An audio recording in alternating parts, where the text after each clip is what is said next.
Bom, meninos, aqui eu vou iniciar a nossa correção do PET, que é o Plano de Estudo do Doutorado, tá bom? É o material que você vai ter que arquivar para nos entregar na hora que as aulas voltam ao normal, ok? Nós já fizemos a primeira semana, a segunda semana e já estamos na terceira semana. Só que hoje eu vou corrigir com vocês a primeira e a segunda semana, que são matérias que nós já estudamos, tanto na aula com a professora na televisão, ou pela internet, na TV Cultura, como também já tivemos essa aula comigo no Zoom, ok? Então nós vamos caminhar aqui. Quero mostrar uma coisa para vocês. Percebam uma coisa aqui, ó. A primeira atividade, da primeira semana, quer dizer, você não tem resposta, nem na 1 e nem na 2. É apenas leitura. Por exemplo, a primeira questão, ela está tentando te fazer lembrar como é que era a estrutura no absolutismo. A estrutura social, aquela pirâmide que eu falo na sala de aula. Uns nasceram para rezar, outros nasceram para guerrear, outros nasceram para trabalhar. Nobres rezam, clero rezam, nobres guerreiam, e o povo trabalha para sustentar o luxo das outras duas classes de cima. E aqui faz uma pergunta, mas para você pensar, as vantagens e as desvantagens.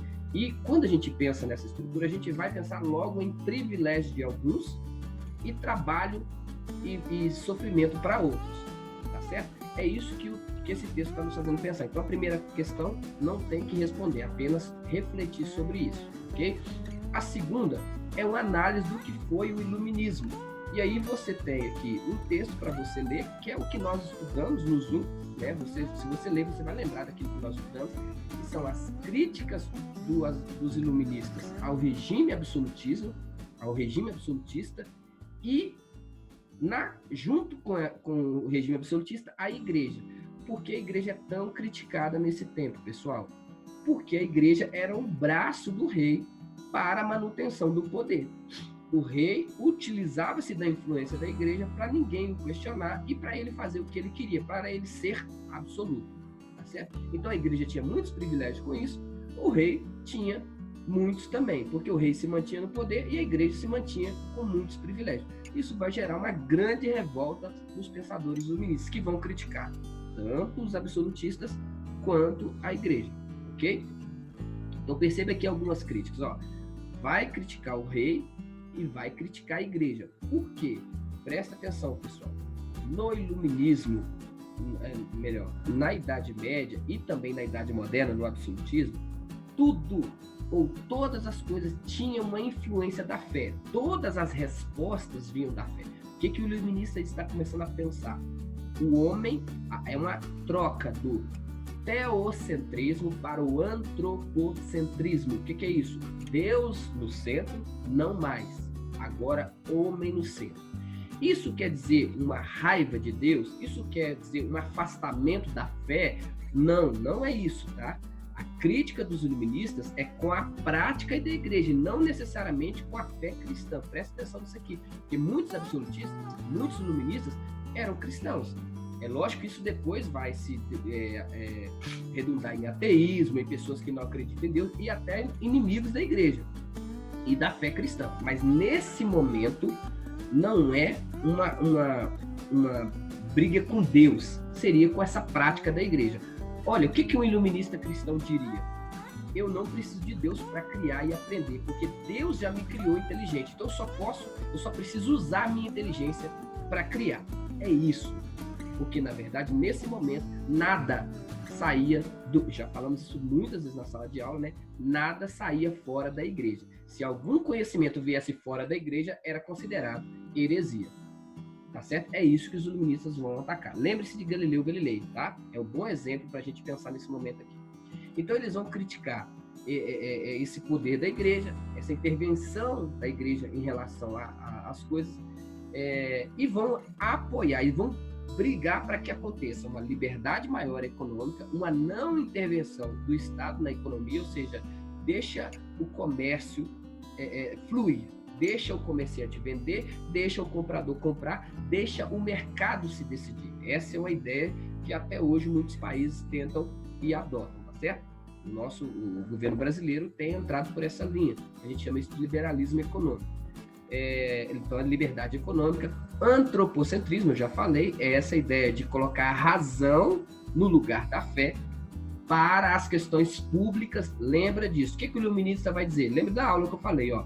A fé é particular, a razão é pública, a ciência é pública. Então, se é algo que se trata na esfera pública, a fé não tem que responder. Quem tem que responder é a ciência.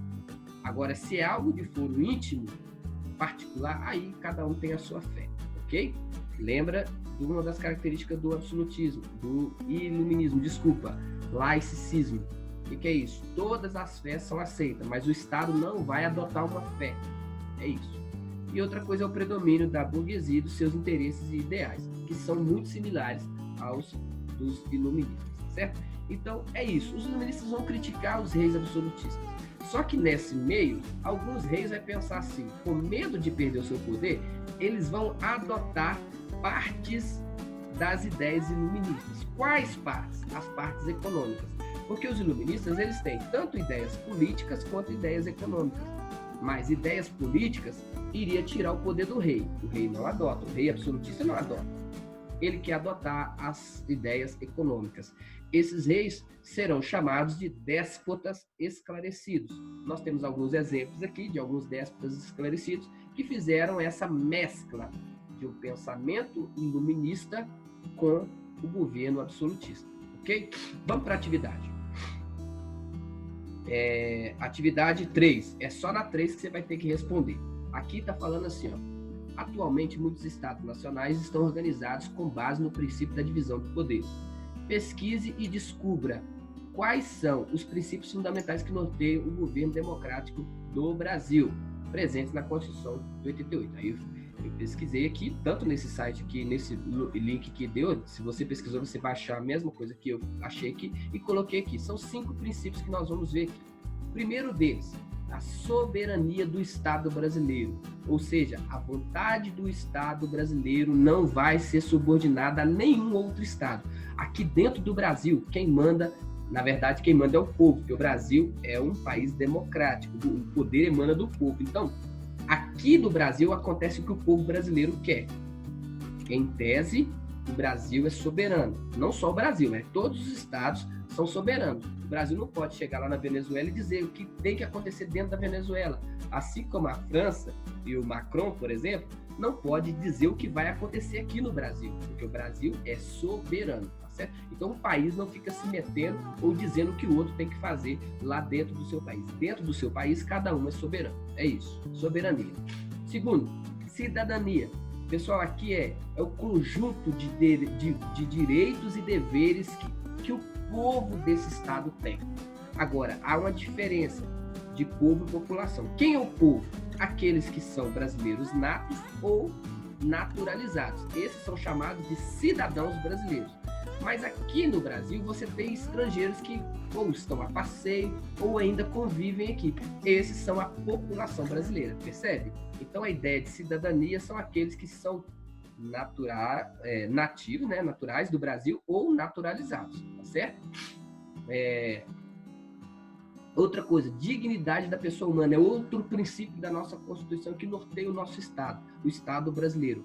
O ser humano será a maior preocupação do Estado brasileiro. Por exemplo, porque esse conceito de dignidade humana é um pouco difícil de definir, né? Tipo assim, é quando o ser humano ele é tocado. Fulano estuprou, ele feriu a dignidade de outro ser humano. Então, logo, o Estado ele vai agir nesses casos onde se tira a dignidade do outro cidadão ou do ser humano, ok? Então, o ser humano será a maior preocupação do Estado. Isso é um princípio que rege o nosso Estado. Outro, os valores sociais do trabalho e a livre iniciativa. Aqui, olha a influência iluminista aqui. O nosso Estado é capitalista, ou seja, ele visa lucro. Só que, simultaneamente, aqui tem um contraponto, ele vai demonstrar, ou ele vai fazer com que o trabalho ele tenha um valor social. Ou seja, não é lucro por lucro apenas, mas que o lucro tenha um valor social e um objetivo social. Ok? E o quinto e o último é o pluralismo político. No Brasil, qualquer um pode dizer o que pensa e ele pode defender uma bandeira. Ah, eu sou de esquerda, ok, o Brasil permite. Eu sou de direita, ok, o Brasil permite. Ah, eu sou de centro-esquerda ou centro-direita, o Brasil permite vários grupos políticos, vários partidos políticos. Seria isso, ok? Tranquilo, então, até aqui? Essa é a letra A que nós estamos respondendo, tá? Agora a letra B, que está aqui, ó. Pode-se dizer que a forma de divisão de poderes tem relação com o iluminismo? Olha, lógico que tem.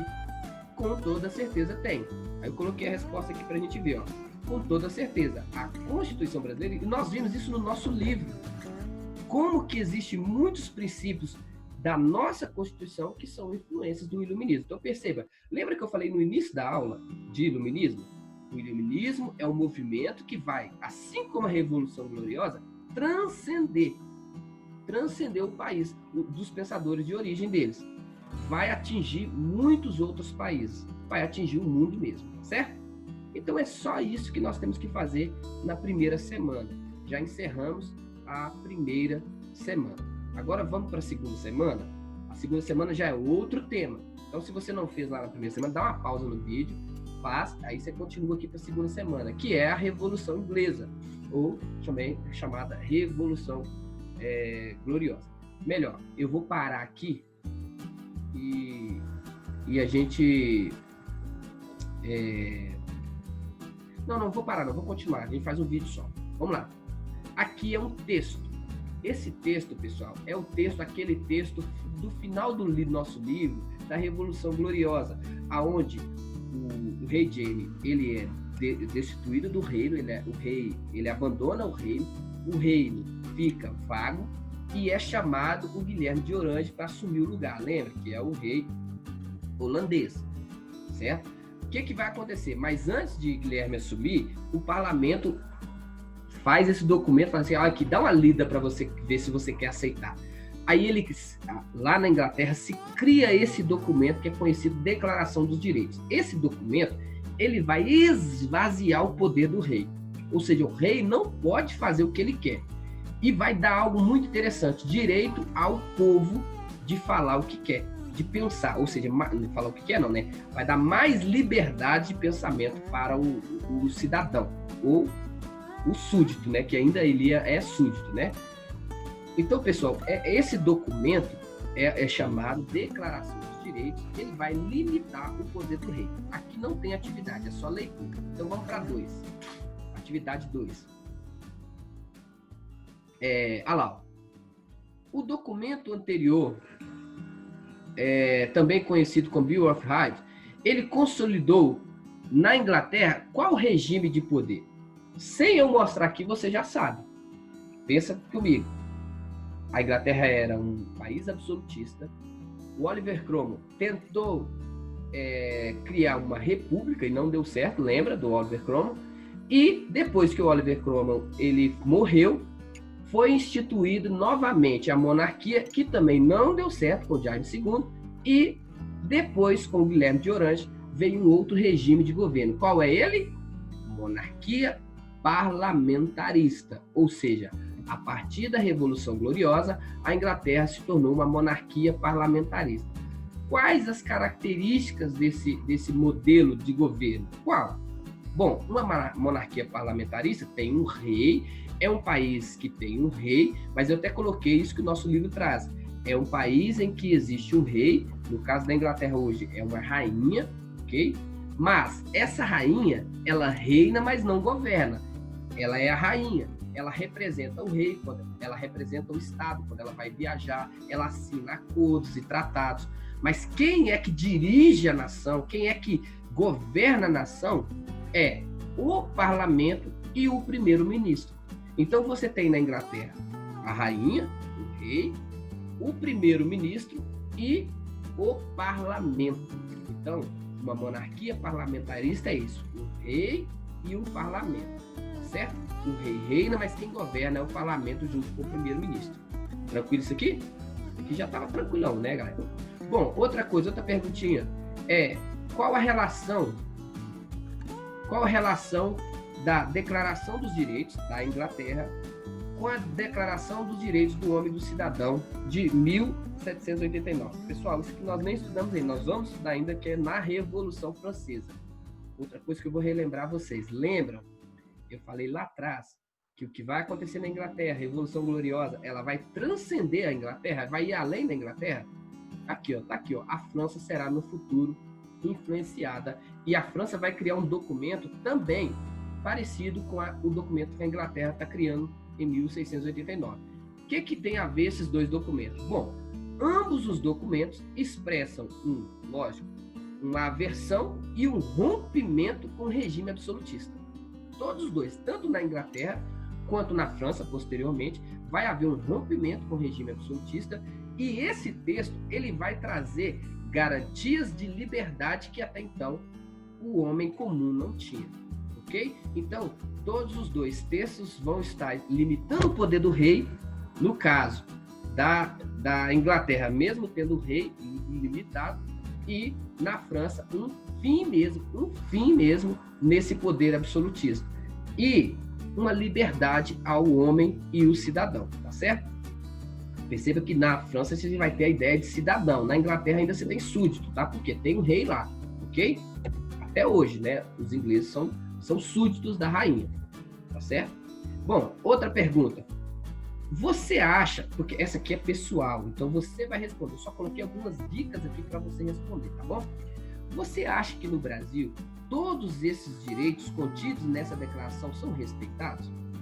Justifique sua resposta. Aí você pode dizer sim ou não, mas calma aí, não responda, porque a gente tem mania de dizer que não, né? Calma aí que eu vou pôr algumas perguntas aqui para você pensar. Bom, no Brasil o presidente faz o que quer, pessoal? É só você parar para pensar. O presidente pode decidir amanhã fazer o que quer? Não. O presidente tem que obedecer. Quem cria a lei no Brasil, aqui, é o parlamento, não é o presidente, tá certo? Ou a presidente, né, igual no caso da Dilma. Por exemplo, no caso da Dilma, a Dilma foi tirada. Olha para você ver como é que é a coisa no Brasil aqui. A Dilma foi tirada. E já estão se começando a falar em impeachment do presidente. Então, assim, aqui no Brasil, o presidente não faz o que quer, tá certo? Outra coisa, as ações do governo, do presidente, são ilimitadas? Seria a mesma coisa, né? Ele pode fazer o que ele quer? Ou tem alguém que limita ele? Tem gente que limita ele sim, tem governo que limita ele sim, que é o parlamento, no caso é o Senado, ok? É o parlamento criando leis e o Senado fiscalizando o governo. Outra coisa, o brasileiro comum, eu, você, nós podemos expressar a nossa satisfação com o governo? Você vê alguém criticando, já viu alguém criticando na época a Dilma, hoje o Bolsonaro, criticando o presidente? Essas perguntas vão te ajudar a pensar e responder a questão, ok? É só para você pensar. É lógico, nós temos ainda muitas coisas para conquistar, mas aquilo que os franceses, aquilo que os ingleses, não podiam, hoje nós podemos, tá? Nós podemos falar mal do governo, nós podemos criticar o governo, nós podemos pensar diferente do governo, e o governo, no caso, na pessoa do presidente, ele não pode fazer o que ele quer. Ok, pessoal? Mas aí você responde com as suas palavras. E aqui eu encerro a nossa videoaula. Presta atenção nisso aqui. Aqui a próxima é a terceira semana, mas não vamos mexer nela ainda. Não mexam, deixa a terceira semana aí. Eu vou explicar a matéria primeiro e depois nós vamos fazer o exercício. Beleza, galera?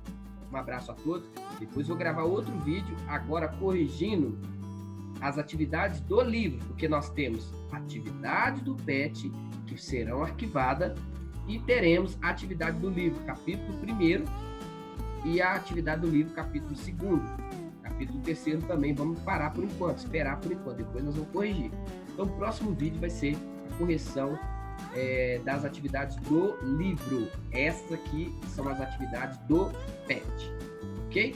Um abraço a todos, bons estudos aí e tamo junto, tá? Vocês podem me procurar no privado lá do grupo, ok? Um abraço.